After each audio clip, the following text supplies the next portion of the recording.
Itong gobyerno probinsyal hiton Eastern Samar inakatalaan nga mag-host hin job fair yana nga Mayo 4 tuig 2026 ha Provincial Capital Gym dinhi Haborongan City.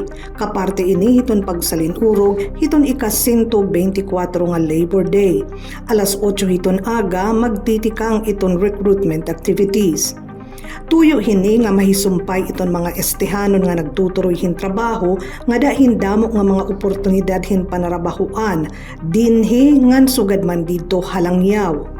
Iton mga participating employers ngan mga ahensya tikang haiba-iba nga mga industriya inaanhi sanglit magkakamayada hin tsansa hiton mga aplikante nga direkta makapamakiana hiton mga recruiters ngan makapangita kun ano iton maupay nga mga oportunidad.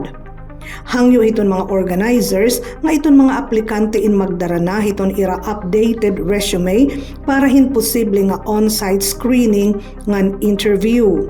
Pipira hiton mga job vacancy didahin nga job fair in para hin mga accountants, engineers, nurses, welders, carpenters, housekeepers, waiters, bartenders, drivers, cleaners, cooks ngan iba pa.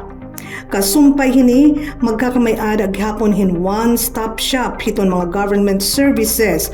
Ini in makakabulig hiton mga nag-a-apply hin trabaho nga maka-access hiton mga importante nga serbisyo tikang hin magkaiba-iba nga mga ahensya hiton gobyerno nga makakabulig haira dida hiton proseso hiton pag-apply para hin trabaho.